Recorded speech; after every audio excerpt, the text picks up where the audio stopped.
자, 안녕하세요. 오늘은 사채나 자산이나 이런 부분에 대해서 어느 정도 개념이 정리되고 문제를 풀 수 있는데 시간을 조금 줄여보겠다라고 했을 때 쓸 수 있는 방법입니다. 그러면 여기에 대해서 한번 설명드려 볼게요. 일단 제 문제를 일단 대충 만들었는데 사채 발행이 있고 액면금액이 있고 표시자율 주어졌고 유효자율 그 다음에 1월 1일 당시의 유효자율. 그러면 우리는 4월 1일 당시 유효자율을 쓴다는 것을 알고 있을 거고 권면상 발행일 그리고 실제 발행일이 적혀 있습니다. 그 다음에 X2년도에 사채를 상환했고 그 다음에 전체적으로 물어보는 금액은 X2년도 사채 회계 처리 전체로 인한 당기 순이익의 증감을 물어보고 있죠. 그러면 첫 번째 우리가 신경 써야 될 거, 우리가 X1년 4월 1일 날 총 현금 유입액이나 사채 장부 금액을 지금 구할 필요가 있습니까? 구할 필요 없죠. 이유는 기중에 언제 발행되던 간에 기말에 사채로 계상되는 금액은 4월 1일 당시로 유효자율로 계산한 1월 1일을 곱하기 이 문제에서는 1.1 마이너스 6만이 항상 기말 사채 장부 금액으로 계산이 될 겁니다. 그렇기 때문에 우리에게 필요한 자료는 X2년 12월 31일 날 사채에 대한 장부 금액이겠죠. 그 금액을 지금 구해보시면 표시자율 6만원, 이자율 써야 되는 거는 4월 1일 날 이자율 10%, 2.4868, 그 다음에 100만원 곱하기 7월14, 이게 1월 1일 금액이고, 여기서 현금 유입액을 구하지 말고 곱하기 바로 1.1 마이너스 6만 930559라는 금액이 X1년도 12월 31일 날 계상될 사채 금액입니다. 장부 금액. 그러면 자, 두 번째는 우리가 이 문제를 정석대로 풀 때 필요한 자료가 뭐죠? 첫 번째, 이자 비용에 대해서 구해줘야 되고, 두 번째, 사채 상환 손익에 대해서 구해줘야겠죠.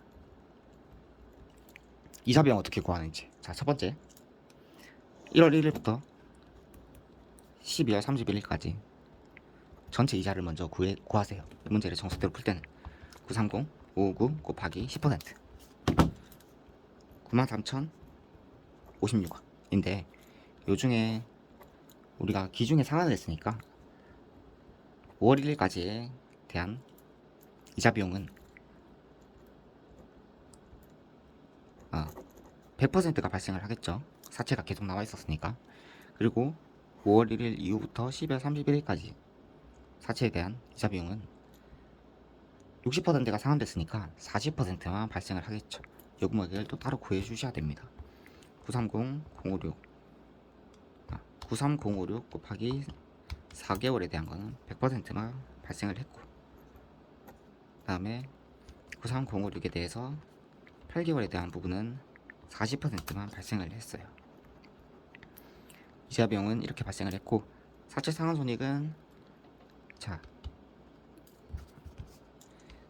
10%에 4개월에 대해 플러스 1하면 액면금액까지 곱해지니까 요 금액에 930559라는 금액이 사채 총 장부 금액이 있을 텐데, 요중에 60%만 상환을 했죠.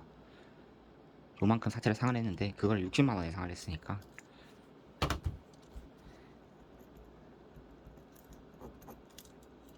손실 23053이라는 금액이 나올 겁니다. 그래서 총 당기순이익에 미치는 영향은 31019 플러스 24815 플러스 23053이라는 금액이 나올 거예요.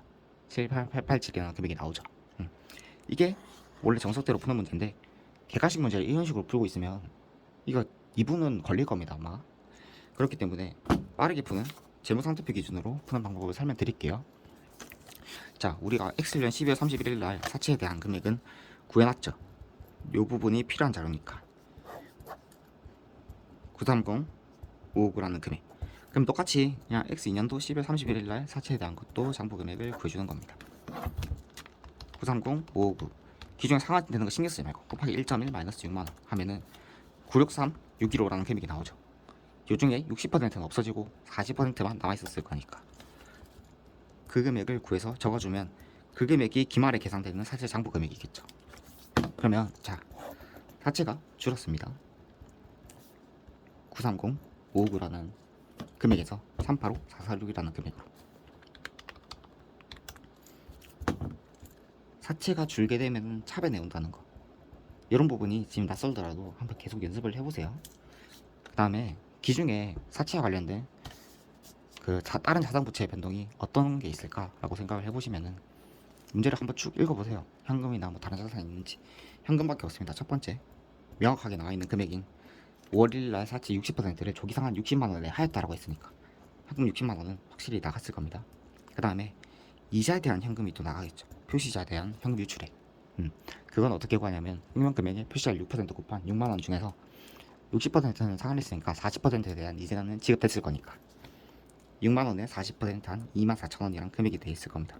그럼 우리는 기초와 기말에 자산 부채 변동을 모두 다 정리해서 부계로 넣어줬습니다.